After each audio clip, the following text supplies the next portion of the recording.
welcome back to Be Expert. Today, I'm your biology teacher is again here with another video on the NDA mock test. So today we are going to solve test paper number 3, starting from question number 1 till question number 30. That is going to be the first part of the video.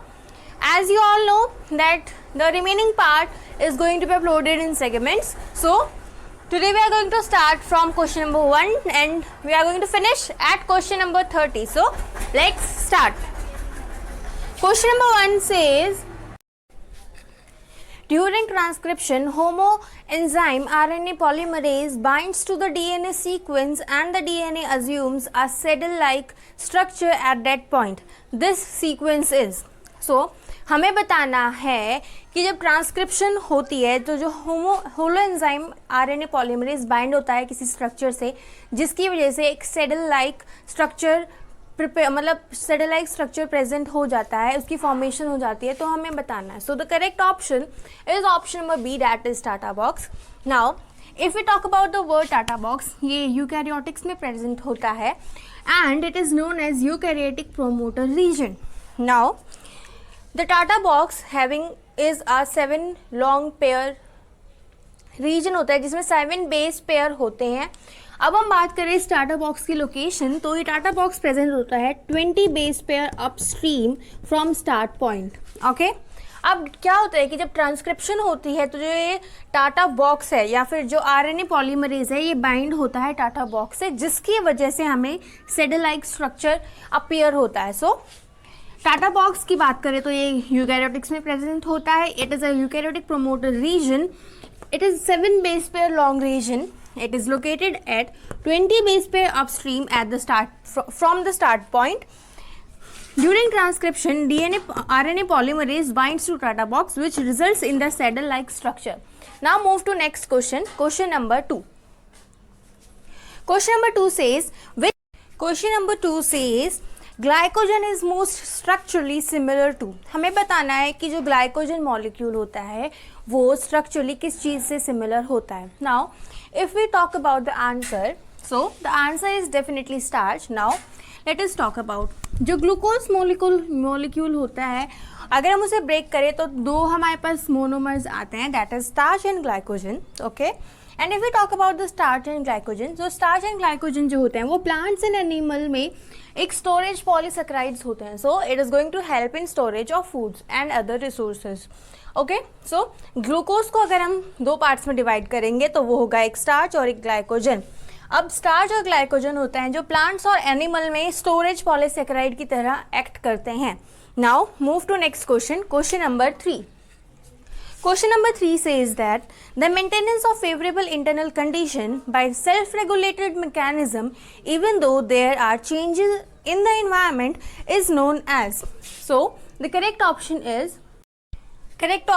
is homeostasis. Now if we talk about the word homeostasis, ये homeostasis में क्या होता है ना कि जो हमारे body के अंदर एक पर्टिकुलर फिक्स एनवायरमेंटल कंडीशन की रिक्वायरमेंट होती है कोई भी मेटाबॉलिक प्रोसेस करने के लिए. ऐसा नहीं है कि हमारी बॉडी आज गर्म है, हमारी बॉडी आज ठंडी है, that is the temperature is decreasing और इंक्रीजिंग. सो इससे जो होगा मेटाबॉलिक रेट पे इफेक्ट पड़ेगा, जो हमारा मेटाबॉलिज्म है वो डिस्टर्ब हो जाएगा. सो हमें जब अपना मेटाबॉलिज्म प्रोसेस जो है या फिर जो मेटाबॉलिक प्रोसेस है उसे अगर हमें मेंटेन रखना है, हम चाहते हैं कि वो अच्छे से एक स्मूथली वर्क करे, तो हमें उसको उसकी रिक्वायर्ड कंडीशंस प्रोवाइड करनी पड़ती है. बट इन्वायरमेंट में चेंजेस हमारे हाथ में नहीं है, हम लोग उसे नहीं चेंज कर सकते. अगर सर्दियों के मौसम में सर्दी होती है तो हम अपनी बॉडी का इंटरनल टेम्परेचर ठीक करने के लिए हम गर्मी तो नहीं बना सकते ना. सो क्या होता है, हमारी बॉडी में एक मैकेनिज्म होता है जिसकी वजह से हम लोग जो है अपनी इंटरनल कंडीशंस को मेंटेन रखते हैं एक फिक्स टेम्परेचर पे. ओके, सो हमें हमारी इंटरनल बॉडी को इससे कोई फ़र्क नहीं पड़ेगा बाहर क्या मौसम चल रहा है या ठंड है या गर्मी है. जो एक फिक्स टेम्परेचर रिक्वायर्ड होता है हमारी बॉडी के मेटाबॉलिक प्रोसेस के लिए, वो हमारी बॉडी मेंटेन रखती है with help of some mechanism or the process, and this process is known as homeostasis. Okay, now move to next question. Question number 4. Question number 4 says that which suspect would you charge with the crime? So हमें क्या करना है कि हमें एक diagram दिया गया है. So first let us look at the So student, here we have given the diagram. I have drawn the diagram which is present in the question paper.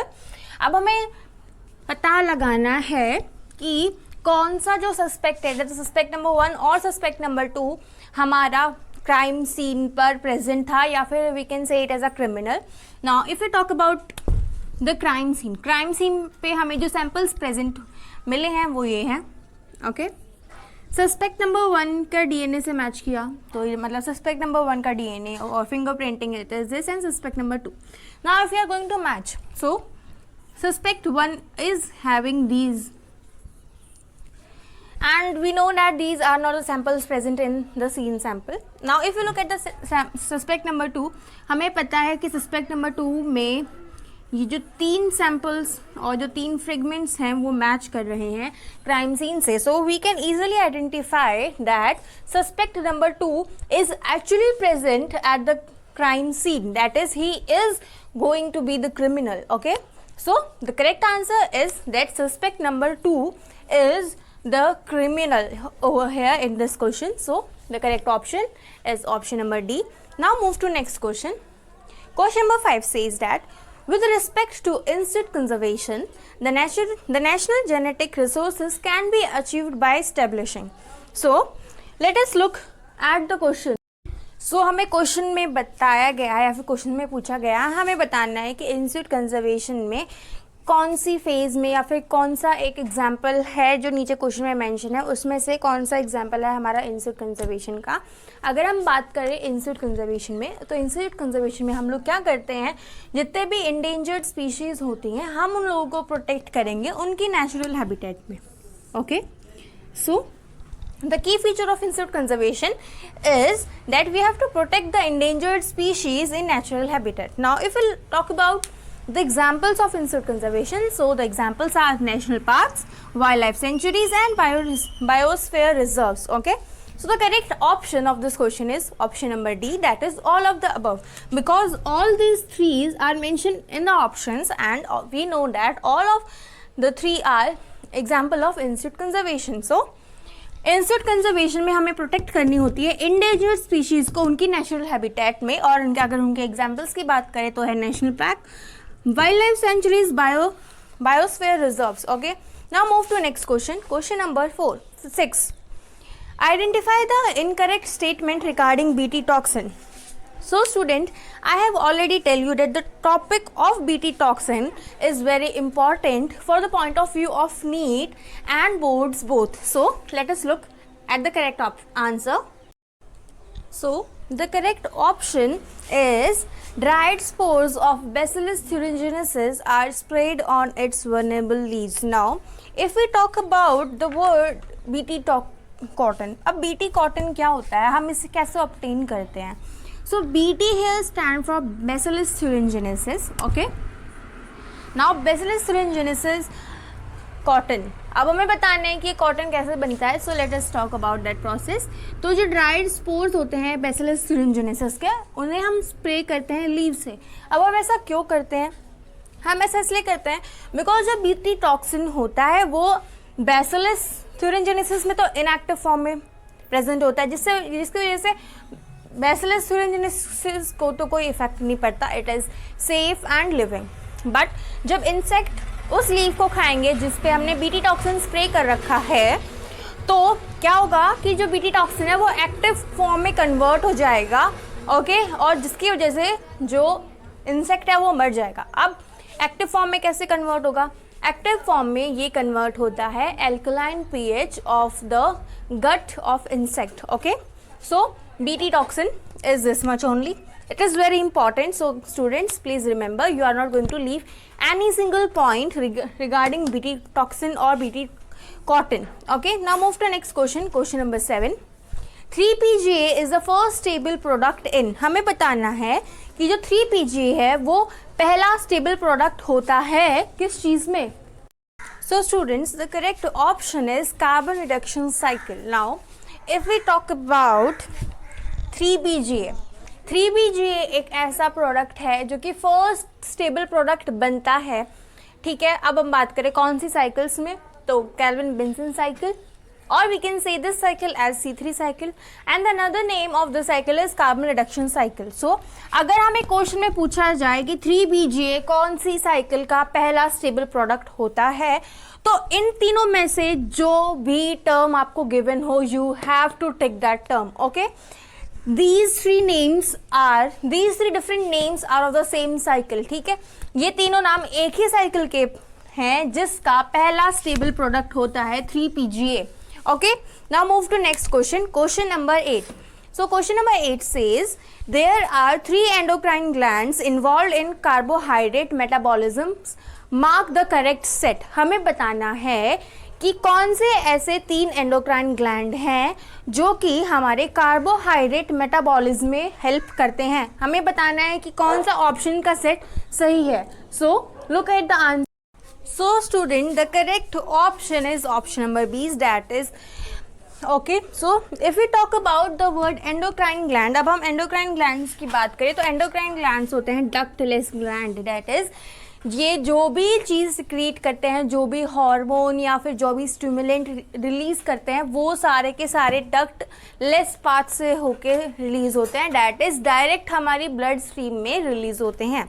Now the correct option is option number B and option number B includes pancreas.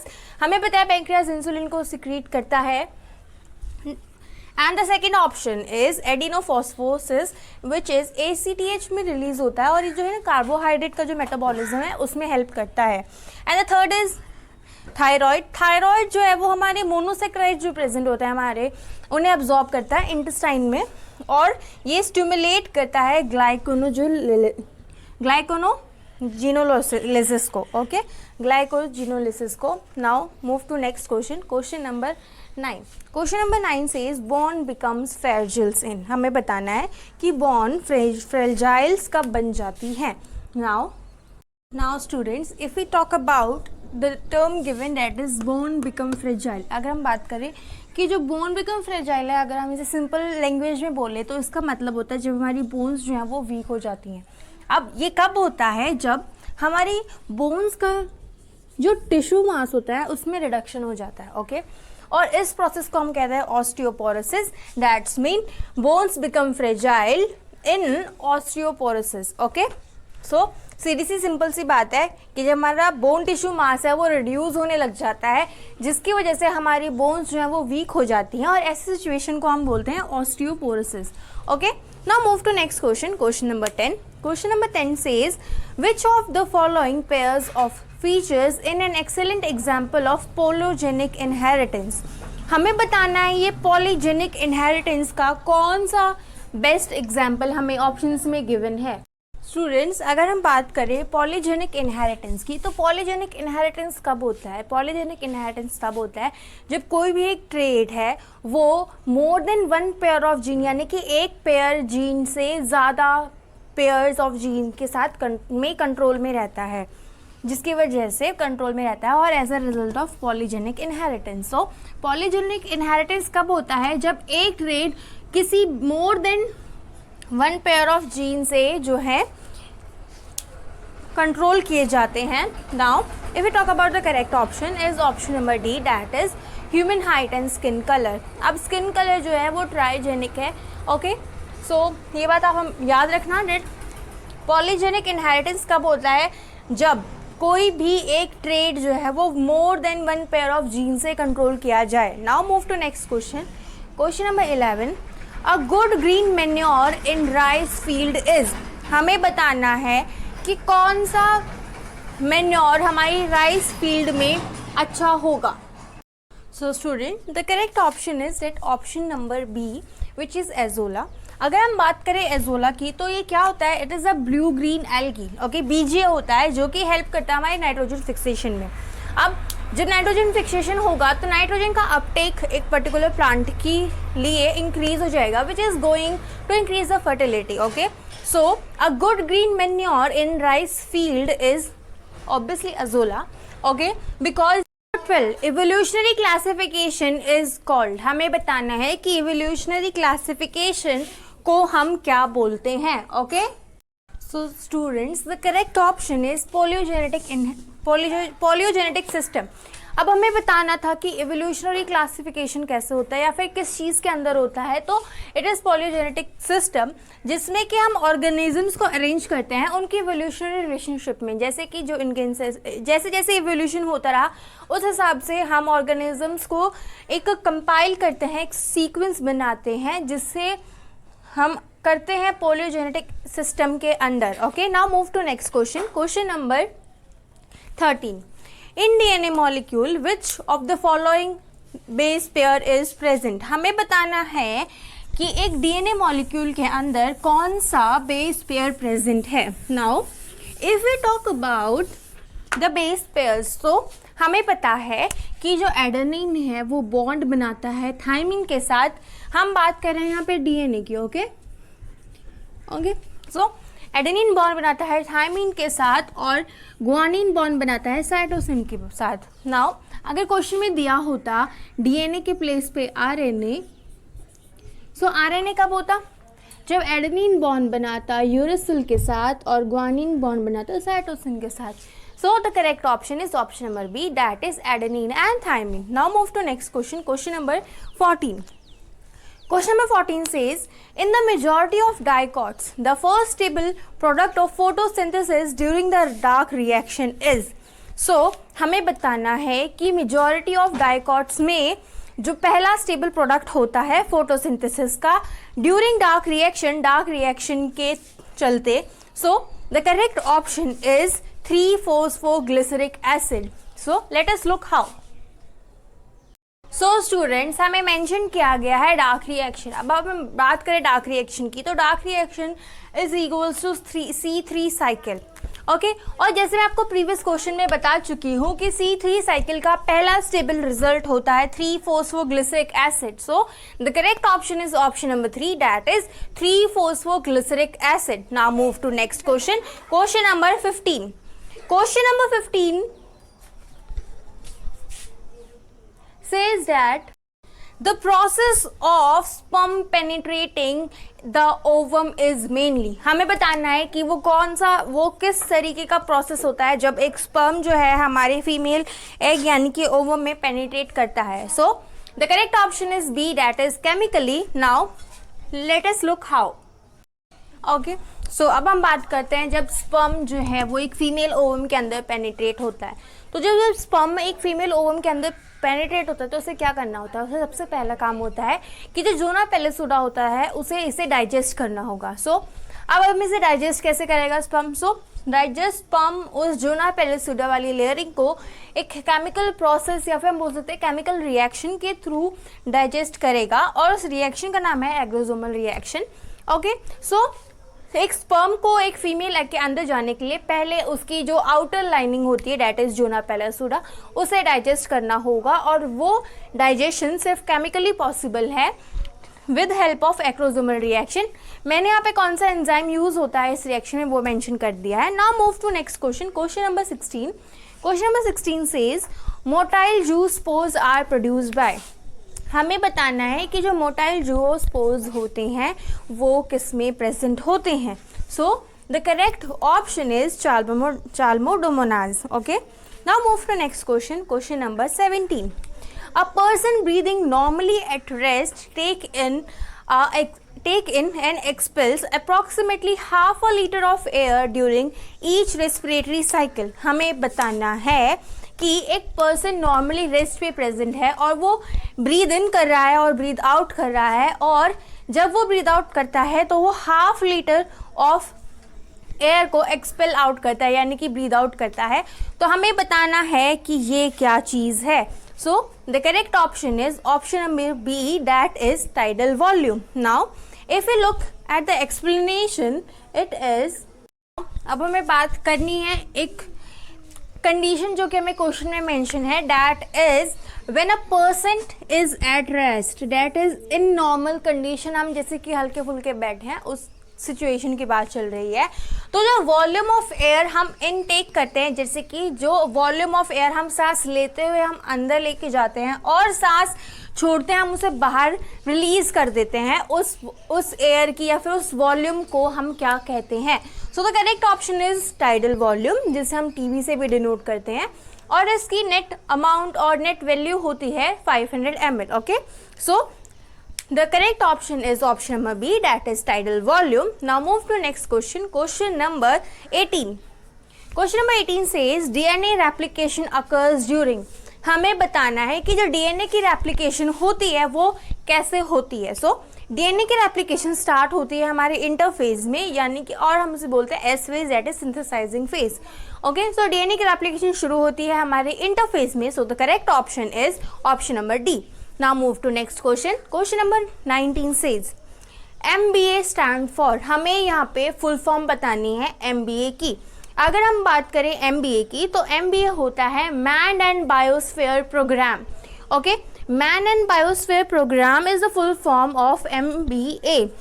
Now if we talk about what is this program is, so जो ये programme है ये 1971 में execute किया गया था, जिसमें कि हम स्टडी करेंगे मैन की और एनवायरनमेंट की रिलेशनशिप के बारे में. Okay, so MBA stands for man and bio reserves programmes.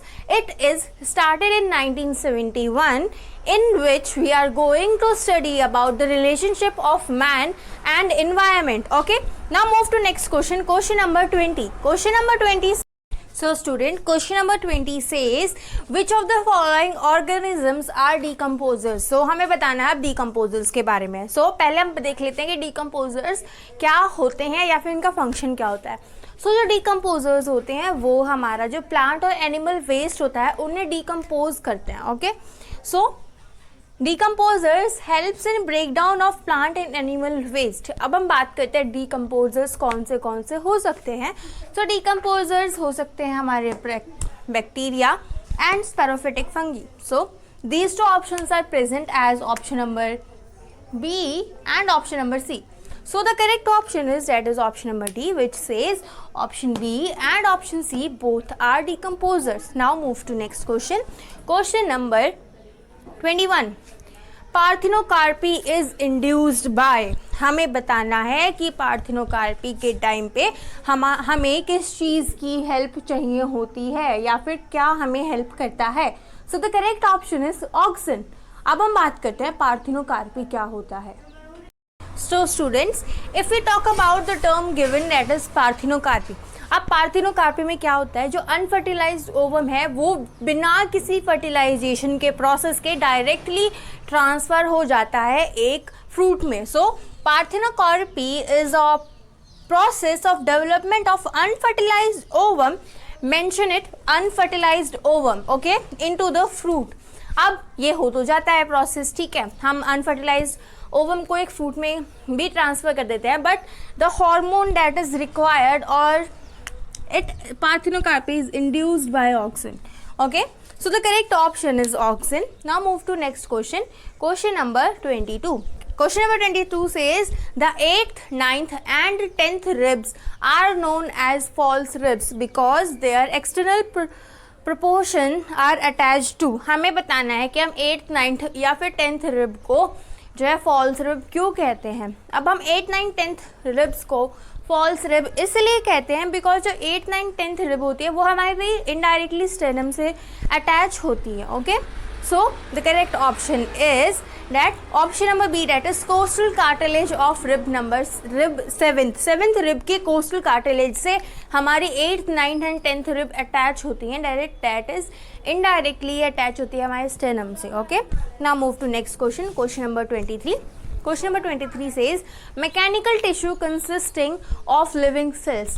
हमें बताना है कि कौन सा मैकेनिकल टिश्यू है जो कि लिविंग सेल से बना हुआ होता है. So let us look. So students, the correct option is collenchyma.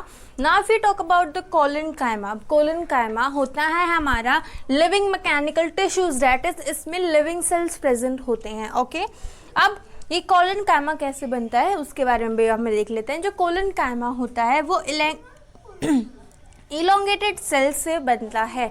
जो सेल इलोंगेट हो जाते हैं और इसके खास बात है that is it is having irregular thickened cell wall. कहीं से पतली कहीं से मोटी ऐसी सेल वॉल इसमें प्रेजेंट होती है. Now if you talk about the function of collenchyma, तो कोलेनकाइमा जो है वो हमारा स्ट्रक्चरली सपोर्ट प्रोवाइड कराता है हमारे ग्रोइंग शूट्स को. Okay, so collenchyma is the mechanical tissue, okay, living mechanical tissue होता है collenchyma. Now move to next question and question number 24 says nostoc is. So हमें बताना है ये नॉस्टॉक क्या होता है. अब हम अगर इसकी सीधी सीधी सी बात कर लेते हैं तो जो नॉस्टॉक होता है it is a blue green algae, that is it is a BGA. Okay, now move to next question, question number 25.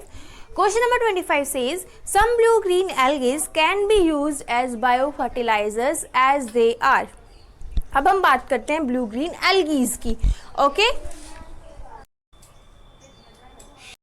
Now student, blue-green algae को हम BGA भी बोलते हैं. हम इसे कॉमनली BGA के टर्म में डिफाइन करते हैं. अब BGA क्या होता है, ये जो है ये ऑटोट्रॉपिक्स होते हैं और ये होते हैं प्रोकैरियोटिक्स, यानी कि ब्लू ग्रीन एल्गी वो प्रोकैरियोटिक एल्गी होती है जो कि फोटो ऑटोट्रॉपिक करती है. अभी जो फोटो ऑटोट्रॉपिक करती है ये हेल्प करती है हमारी नाइट्रोजन फिक्सेशन में, that is it is going to fix environmental nitrogen which is going to increase the fertility. So हम लोग BGA that is blue green algae को as a bio fertilizer use करते हैं. Now move to next question. So student, question number 26 says a good example of organic fertilizer which improves phosphorus uptake. हमें बताना है कि कौन सा एक ऑर्गेनिक फर्टिलाइज़र है जो कि हमारा phosphorus uptake को increase करता है. So the correct option is VAM, fungi. Okay. Now if we talk about the full form of VAM, that is vascular abscular mycorrhiza. Okay. अब ये जो एक फंगाई है ये हेल्प करता है हमारे फोस्फेट के न्यूट्रिशन को अपटेक करने में इम्प्रूवमेंट करता है, that is its helps in the phosphorus uptake. Okay, now move to next question, question number 27. So question number 27 says drugs that causes an increase in blood pressure and heart rate is. हमें बताना है कि ऐसा कौन सा drug है जो कि हमारे ब्लड प्रेशर और हार्ट रेट को इंक्रीज करता है. So students, the correct option is nicotine. अब ये जो निकोटिन ड्रग है वो हमारे एड्रेनल ग्लैंड को टारगेट करता है, जिसकी वजह से एड्रेनल ग्लैंड दो चीज़ सिक्रीट करता है, that is adrenaline and non adrenaline. Okay, अब इन दोनों फैक्टर्स की वजह से जो हमारा ब्लड प्रेशर है और जो हार्ट रेट है वो इंक्रीज़ हो जाता है. सो एक ऐसा ड्रग जो कि हमारा ब्लड प्रेशर और हमारा हार्ट रेट इंक्रीज़ करता है उसका नाम है nicotine. Okay, now move to next question, question number 28 says which part would be most suitable for raising virus free plant for micropropagation. So हमें बताना है कि हमारे प्लांट का एक ऐसा पार्ट जो कि हमें हेल्प करता है वायरस फ्री प्लांट को प्रोपेगेट करने में, माइक्रो प्रोपेगेशन करने में. सो the correct option is meristem. मैं आपको लास्ट वीडियो में बता चुकी हूँ कि जो मेरिस्टम पार्ट होता है वो हमारे एपिक्स में प्रेजेंट होता है रूट्स और शूट्स की. ये जो पार्ट है वो हाईली सेल डिवीजन में पार्ट लेता है, that is active cell division होती रहती है यहाँ पे, जिसकी वजह से जो ये पर्टिकुलर पोर्शन है यहाँ पे ना तो कोई वायरस प्रेजेंट होता है ना कोई बैक्टीरिया यहाँ पे इन्फेक्ट कर पाता है. So the correct option is meristem, because meristem जो होता है वो हमारा प्लांट का एक ऐसा एरिया है जहाँ पे वायरस प्रेजेंट नहीं होते हैं, which is going to help in the micropropagation of plant, जिसकी वजह से हमें एक वायरस फ्री प्लांट मिलता है. Now move to next question, question number 29. Question number 29 says the total number of lobes of alveoli present in both lungs of a man are. हमें बताने हैं कितना नंबर या फिर कितने नंबर्स होते हैं एल्वेलाई के जो एक प्रेजेंट होता है एक लंग, यानी कि सिर्फ एक लंग की बात करें, यहाँ पे दोनों लंग्स की बात नहीं चल रही है. एक मैन के लंग्स में कितने एल्वेलाई प्रेजेंट होते हैं. सो अगर हम बात करें सो it is the right option is option number B, that is 5 and 300 million respectively. So the total number of lobes जो हमारे एक पर्टिकुलर लंग में प्रेजेंट होते हैं वो होते हैं 5 लोब्स. सो हमारा लंग 5 लोब से बना होता है और हमारे ईच लोब में कितने नंबर ऑफ एल्वेलाई प्रेजेंट होते हैं, it is up to 300 millions. Okay, so the correct option is option number B, that is हमारे लंग में 5 लोब्स होते हैं और हर एक लोब में 300 मिलियन एल्वेलाई प्रेजेंट होते हैं. Now move to next question. Question number 30. Question number 30 says which of the following gland do not have duct. So do not have duct, हमें बताना है कि ऐसा कौन सा ग्लैंड होता है जिसमें डक्ट नहीं होती. सो डक्टलेस ग्लैंड को हम कहते हैं endocrine gland. So the correct option is adrenal gland, because adrenal gland जो होता है वो जो सिक्रीशन होता है एडेलन ग्लैंड का, जो भी हार्मोन होते हैं वो डायरेक्ट हमारी ब्लड स्ट्रीम में जाते हैं. So it do not require any duct. So the ductless gland is endocrine gland. So students, here we have completed all the 30 questions of the test paper number 3. So I hope that you people really enjoy this video, and I think my new way of explanation, that is Hindi plus English both, is going to help you out.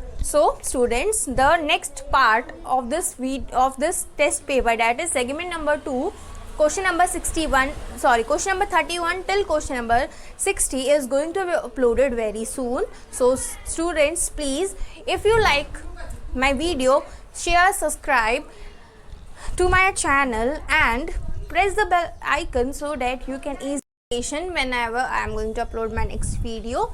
So guys, stay tuned for the next update, and I am going to upload the next video very soon. So thank you.